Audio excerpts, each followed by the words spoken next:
अस्सलाम वालेकुम दोस्तों की हाल चाल है ठीक ठाक हो। मैं ਤੁਹਾਡਾ ਵੀਰ ਤੁਹਾਡਾ ਭਾਈ ਫਖਰ ਦੀਵਾਨ ਭੁੱਟਾ। ਤੁਸੀਂ ਵੇਖ ਰਹੇ ਹੋ ਸਾਡਾ YouTube channel FD news vlogs.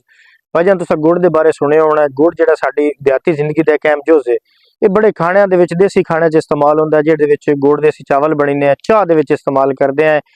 ਤੇ ਗੁੜ ਨੂੰ ਘਿਓ ਦੇ ਵਿੱਚ ਪਾ ਕੇ ਜਨਾਬ ਉਹਦੀ ਪੱਤ ਬਣਾ ਕੇ ਉਹਦੇ ਨਾਲ ਅਸੀਂ ਰੋਟੀ ਵੀ ਖਾਂਦੇ ਆ। ਇਸ ਤੋਂ ਇਲਾਵਾ ਗੁੜ ਜਿਹੜਾ ਪਹਿਲੇ ਵਕਤ ਦੇ ਵਿੱਚ ਬੱਚਿਆਂ ਨੂੰ ਗੁੱਟੀ ਦੇ ਤੌਰ ਤੇ ਇਸਤੇਮਾਲ ਹੁੰਦਾ। ਨਾਲੇ ਸਭ ਤੋਂ ਵੱਡੀ ਗੱਲ ਹੈ ਕਿ ਜਿਹੜੇ ਜੱਟ ਵੀਰਾਨ ਨੇ ਸਾਡੇ ਹੁੱਕੇ ਦੇ ਵਿੱਚ ਗੁੜ ਪੈਂਦੇ ਨੇ, ਇਹ ਬੜਾ ਵਿਕਦਾ ਹੈ। ਸਰਦੀਆਂ ਦੇ ਵਿੱਚ ਇਹਦਾ ਇਸਤੇਮਾਲ ਜ਼ਿਆਦਾ ਹੁੰਦਾ ਹੈ। ਇਹਦੇ ਵਿੱਚ ਤਾਕਤ ਵੀ ਹੁੰਦੀ ਹੈ। ਖਾਣਾ ਹਜ਼ਮ ਕਰਨਾ ਹੋਵੇ ਤਾਂ ਜਨਾਬ ਸਾਡੇ ਲੋਕ ਗੁੜ ਖਾਂਦੇ ਨੇ। ਤੇ ਗੁੜ ਸਾਡੇ ਕੋਲ ਇਸ ਟਾਈਮ ਬੜਾ ਸੀਜ਼ਨ ਅਰੂਜ ਤੇ ਗੁੜ ਬਣਾਇਆ ਜਾਂਦਾ ਪਿਆ। ਸਾਡੇ ਪਿੰਡ ਦੇ ਵਿੱਚ 185 ਬੂਟਿਆਂ ਦੇ ਚੱਕ ਦੇ ਵਿੱਚ ਵੀ ਬੜਾ ਗੁੜ ਬਣਦਾ ਪਿਆ। ਅੱਜ ਤੁਸੀਂ ਵੀ ਖਾਣੇ ਆ ਜਿਹੜਾ ਗੁੜ ਹੈ ਨਾ, ਇਸ ਬਣਾਉਣ ਦਾ ਪੂਰਾ ਤਰੀਕੇਕਾਰ ਕੀ ਹੈ ਤੇ ਕੀ ਰੇਟ ਵਿਕਦਾ ਉਹ ਤੁਹਾਨੂੰ ਅਸੀਂ ਵੀ ਖਾਣੇ ਆ। ਇਹ ਭਾਈਜਾਨ ਵੇਖੋ, ਸਭ ਤੋਂ ਪਹਿਲੇ ਗੰਨਾ ਲਿਆਂਦਾ ਜਾਂਦਾ ਹੈ ਖੇਤਾਂ ਦੇ ਵਿੱਚੋਂ, ਸਾਫ ਸੁਥਰਾ ਕਰਕੇ ਜਨਾਬ ਉਹ ਗੰਨਾ ਲਿਆਉਂਦੇ ਨੇ ਜਿਹਦੇ ਵਿੱਚ ਮਿਠਾਸ ਹੋਵੇ, ਫਰੈਸ਼ ਹੋਵੇ, ਜਿਹਦੇ ਵਿੱਚੋਂ ਰੋਹ ਨਿਕਲੇ ਚੰਗੀ ਤੇ ਰੋਹ ਦੇ ਵਿੱਚ ਮਿਠਾਸ ਹੋਵੇ। ਮੇਰਾ ਭਰਾ ਹੈ ਡਾਕਟਰ ਅਜ਼ਹਰ, ਇਹ ਮੁਦੱਸਰ ਹੈ। ਇਹ ਜਨਾਬ ਵੇਖੋ ਤੁਸੀਂ ਟਰਾਲੀ ਤੇ ਜਨਾਬ ਇਸ ਟਾਈਮ ਗੰਨਾ ਆਂਦਾ ਹੈ ਨਾ, ਤੇ ਇਹਦੀ ਚੰਗੀ ਤਰ੍ਹਾਂ ਪਹਿਲੇ ਸਫਾਈ ਕੀਤੀ ਜਾਂਦੀ ਔਰ ਚੋਕ ਕੇ ਖੇਤਾਂ ਦੇ ਵਿੱਚ ਲਿਆਇਆ ਜਾਂਦਾ ਕਿ ਜਿਹਦੇ ਵਿੱਚ ਰਸ ਜ਼ਿਆਦਾ ਹੋਵੇ, ਮਿਠਾਸ ਉਹਦੇ ਵਿੱਚ ਜ਼ਿਆਦਾ ਨਿਕਲੇ, ਤਾਂ ਕਿ ਗੁੜ ਵੀ ਇਤਨਾ ਜ਼ਿਆਦਾ ਮਿੱਠਾ ਨਿਕਲੇ।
ਲਿਆ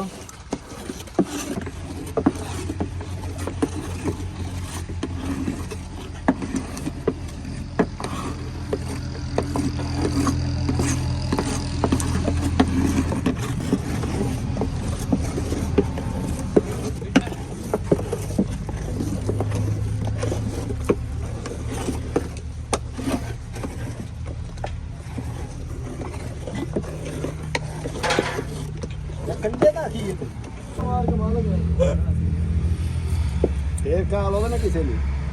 जो बात वो खा ला लियो वो खाओ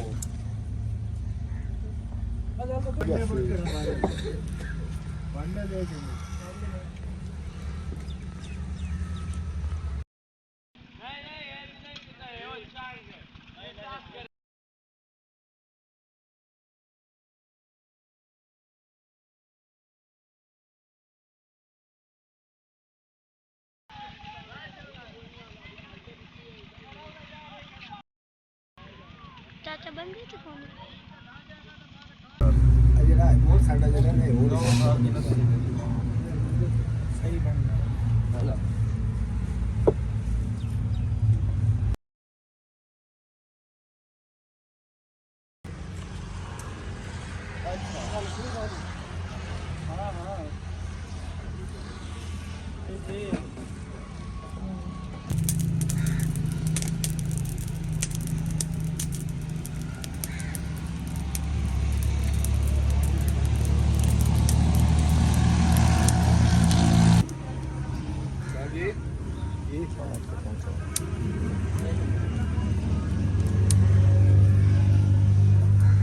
के मुताबिक कोड में आयरन हाँ है गया तो लिस्ट आइए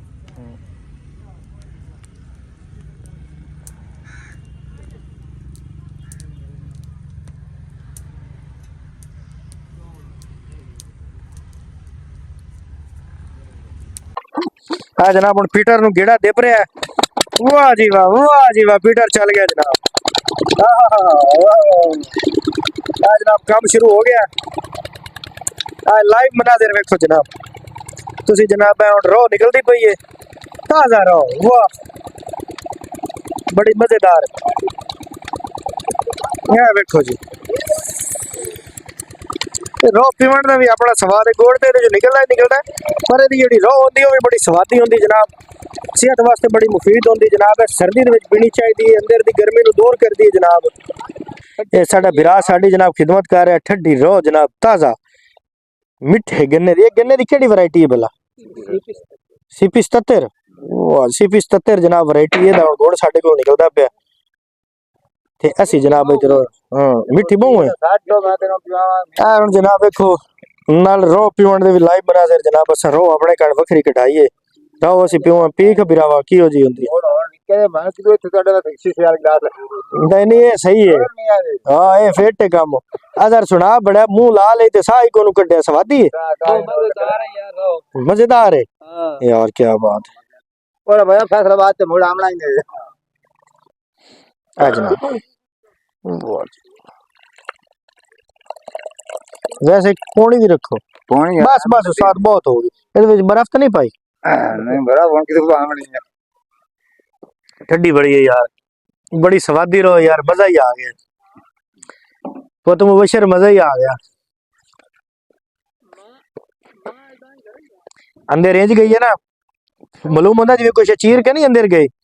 अंदर दी गर्मी जनाब आई गई है ठंडी ठा रही एक बार गा सुकून आ गया यार सानू सर्दी दे विच कोई ठंडी शै भी खानी चाहिए अंडे खाने हैं बिस्कुट चाह गरम दूध समोसे पकौड़े खा खा के अंदर साडा गर्म हो जाता है सानू किसी टाइम जेड़ा ना रो भी पीनी चाहिए सेहत वास्ते बड़ी चंगी होंदी है मुख्तलिफ बीमारियां तो भी ये सानू बचाइंदी है।